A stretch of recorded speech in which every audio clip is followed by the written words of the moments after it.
Kita sambung balik, maknanya jangan berdua-duaan walaupun duduk untuk mengajar Al-Quran. Sebab berdua-duaan tu kita kena ingat, syaitan ni licik. Dia ni master dalam bab mengacut, merosakkan orang, ke arah perzinaan apa semua tu lah. Dengan bisikan dia pun kita dah kalah. Baru bisik kita pun dah hanyut apa semua. Jadi kata Umar Abdul Aziz ni betul lah, elakkan.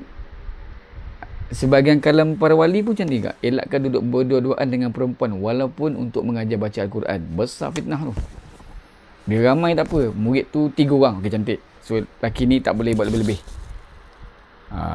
Kalau itu pun dia orang semua berpakat nak buat benda tak elok dengan guru Quran tu, tu tak tahu cakap apalah. 2 kali 5 lah Quran tu dengan dia. Patutnya sebagai guru dia kena lebih menjaga ikhtilat apa semua tu lah. Sebab macam mana pun tetap mencegah kemungkaran tu semua orang kena buat.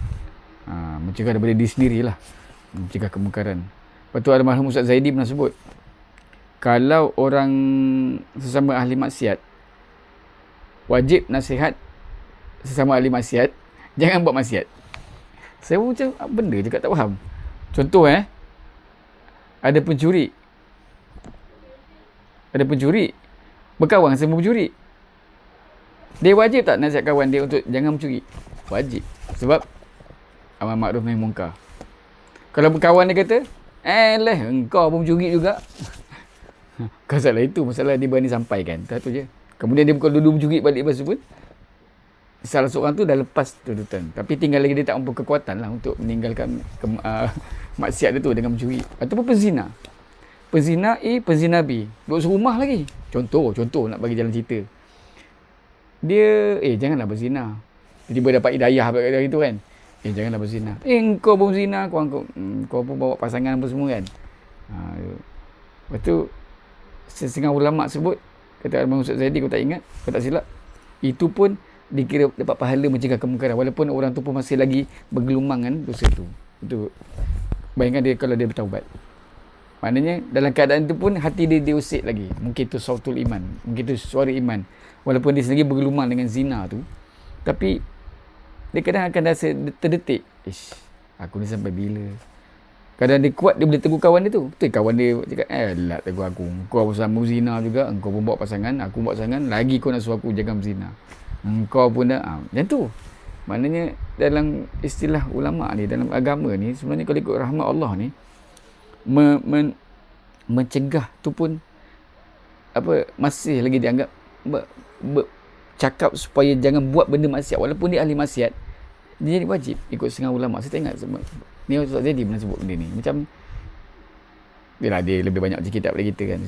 Mula-mula dengar takkan semua pun zina nak cakap tak berzina. Tak, maknanya kalau ikutkanlah kewajipan amal ma'ruf nahi munkar ke tahap itu kalau boleh. Walaupun dia masih lagi tak mampu meninggalkan maksiat tu. Dalam tu saya bagi contoh dulu lah tadi kan. Satu curi, satu zina. Apa-apa maksiat. Mungkin dia kaki pukul ke. Kaki pukul lepas tu, kau ni pukul orang tak elok lah. Padahal sama kaki pukul ni.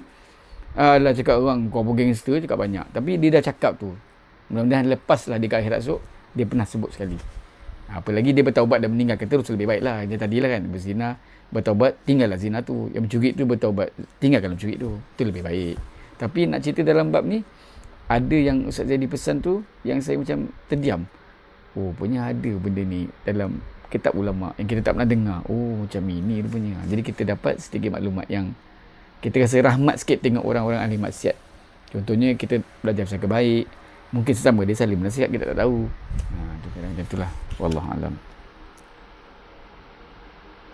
Lepas tu kata Umar bin Abdul Aziz, janganlah engkau bersahabat dengan orang yang menderhakai kedua ibu bapanya, kerana sesungguhnya mereka tidak akan menjaga persahabatannya denganmu sebagaimana mereka telah memutuskannya dengan kedua ibu bapa mereka. Jadi kita pun faham lah, dengar pun kita faham. Maknanya kalau orang tu dengan mak bapak pun dia boleh lawan, apa lagi kita. Yang kita. Kalau dalam threads ke dalam media sosial pun ada sebut kan, ni lebih tinggi lah. Cari kawan ataupun pasangan hidup yang menjaga solat. Ni biasa untuk orang yang tengah cek bakal-bakal teman hidup lah. Jaga solat. Sebab apa? Kalau dia jaga solat, maknanya dia jaga Allah. Tapi kalau dia tak jaga Allah, macam mana nak jaga engkau? Itu maksud dia. Sampai tak kira lah pada lelaki kepada perempuan lah. Kalau solat pun dia boleh jaga, maknanya dia boleh jaga engkau. Dia boleh jaga diri dia dan Allah akan jaga dia dan jaga pasangan tu lah. Tapi kalau solat pun tak jaga, macam mana nak jaga diri dia? Sebab dia dalam laknat Allah. Sebab kita ni antara dua dia, tak dalam rahmat, dalam laknat. Sama dengan kita antara Allah dengan nafsu. Kalau kita dapat lawan nafsu, kita dengan bimbingan Allah. Tapi kalau kita ikut nafsu, kita jauh dengan auzubillah dari rahmat Allah. Betul Allah bukakan taubat, bukakan pengampunan dosa. Ada hadis lain sebut Allah ini kadang orang baca literal kadang ni risau. Baik-baik pakai takwil lah dalam hadis ni. Allah turun di sepertiga malam. Jangan kita Allah kata Allah turun dari atas ke bawah.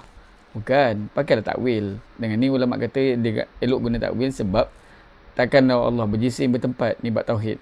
Tapi dalam bab tadi tu menunjukkan rahmat Allah tu luas, sepertiga malam siapa yang berdosa maka aku akan ampunkan, gitulah. Maknanya ulama kata Allah turun tu bukan dengan macam jasad kita semua tu. Dia jadi mutasyabih pula kan. Mensyubhatkan Allah. Syubhat apa? Tasyabih. Atau menjisimkan Allah. Tak, maknanya ulama kata pakai takwil yang turun tu ialah rahmat Allah, keberkatan dari Allah, keampunan daripada Allah. Itu lebih selamat pakai macam tu. Allah turun di sepertiga malam, maknanya rahmat Allah tu turun. Tak ada kerja Tuhan nak turun. Kalau Tuhan boleh turun, nak buat apa? Tapi dia tak boleh buat ni. Sebab ni bagi ayat mutasyabihat, ayat kesamaran. Jadi kesamaran, dan kita tidak boleh membayangkan atau menyerupakan Allah. Ni hadis. Ada sepertiga malam ni kadang tengok ramai yang terjemah gitu saja. Kadang saya nak risau juga. Saya bukan pada autoriti, tak ada buat apalah kan. Tapi kadang-kadang yang mana pakai takwil tu rasa lega sikit. Jadi masukkan begini ialah dia explain pula rahmat Allah, ketenangan, keberkatan di setiap malam, di sepertiga malam ada rahmat, ketenangan, keampunan, macam-macam lah daripada Allah Ta'ala. Jadi macam itulah. Jadi dalam bab ni kata Umar Abdul Aziz, cari kawan yang tidak menderhakai mak bapak. Sebab kalau dengan mak bapak pun dia boleh lawan, apalagi persahabatan dengan kau tu, apa sangat lah, kau kawan je pun. Dengan mak bapak pun dia boleh lawan, apa lagi. Jadi maknanya Sayyidina Umar, Khalifah Umar bin Abdul Aziz mengajar kita supaya berhati-hati, cari kawan yang berakhlak. Sebab akhlak ni menurut guru kami, akhlak ni dia boleh diwarisi, wirathah. Contoh kalau kita berkawan dengan orang-orang yang bakhil, kita akan jadi bakhil macam dia lah. Kita kawan dengan penyabar, insya-Allah perangai sabar tu akan dapat kat kita. Tak lama, tak sekejap, lama, tak masa panjang, masa pendek akan dapat perangai tu dapat kat kita. Jadi bila kawan dengan ahli derhaka, na'udzubillah, jauhkanlah, ataupun sekadar jaga hak sesama muslim je lah. Pasal dengan mak bapak pun dia boleh buat macam tu, apalagi kita. Okey. Ni nak masuk khutbah ketiga. Yang tadi saya sebut ni 122. Sekarang saya nak masuk ke surat 123. Khutbah ketiga.